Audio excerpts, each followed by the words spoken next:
What's up, guys? And as I'm making this video, sorry if I sound a little out of it. I'm a Dallas Mavericks fan and my Mavericks just lost, so kind of out of it. I'm trying to power through, so just bear with me.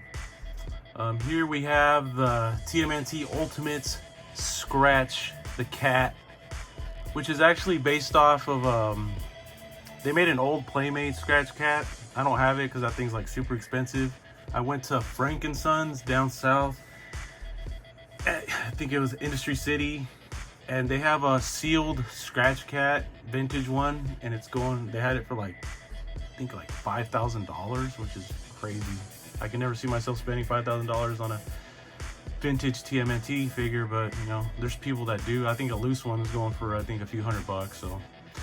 So what Super 7 did is they re-released that figure like in this ultimate style, like they do all their other TMNT figures, but with more articulation and more accessories and, you know, stuff like that. So we'll crack it open and take a look at it. But actually, before I crack it open, I just want to show off a little bit of the packaging. It has the little like the blue brick, you know, outer design like a lot of these lines have. It has a little graffiti. It has the back. It has a bio. You can press pause right there if you want to read it, or I could just read it to you. He's been sentenced to 9 life terms. He's busted out of jail 9 times. Now this flea-bitten feline is free to frolic with the fetid Foot Clan. Scratch is the meanest street cat you will likely to meet, and if perchance you do not run into this mutant mongrel, run him over before he scratches you senseless. Sorry, the words are kind of small. I'm trying. But beware, cause Scratch is the master of trickery. That's how he gets out of jail all the time. He may fool the fuzz by offering them a piece of a criminal K-gun. Then it's swipe and Scratch is off running with the swindling sidekick, Jailbird. So there you have it, the packaging, and yeah, let's take a look at it. Here we have Scratch out of the package. As you can see, he comes with his trusty sidekick, Jailbird. He comes with his criminal cake gun that, you know, he looks like he's gonna offer you a piece of cake, but he's actually gonna shoot you. He comes with his sack full of money that he took off with, and he comes with his ball and chain. Some accessories that he comes with 3 sets of hands. He comes with a fish club that he probably smacks people with. He comes with a hammer that he probably used, you know, to get out of jail, I guess. And then he comes with a file. I mean, he has a cat. He's gonna file his nails and, you know, maybe use it to hit somebody with. And he comes with this cool alternate head, which is the sneaky, trying to sneak around head and stuff, and looking out for any guards and stuff, and making sure, you know, no one's looking when he gets out.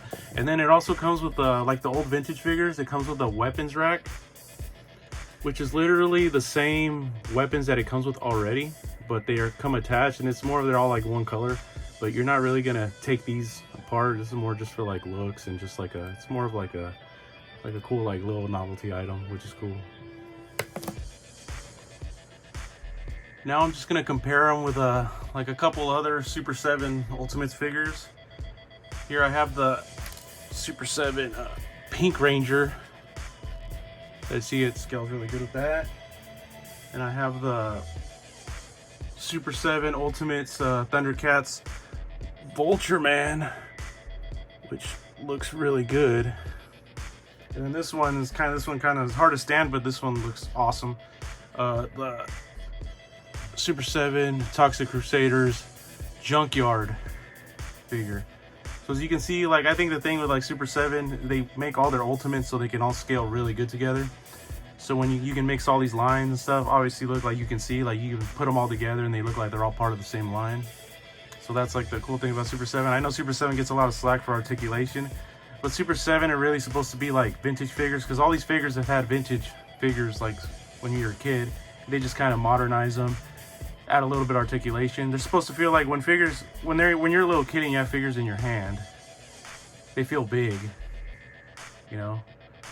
And then so now these updated, you're older, you know, your hands are bigger, you know, whatever. So now you're holding figures and they're supposed to feel like how they felt when you were a kid, you know.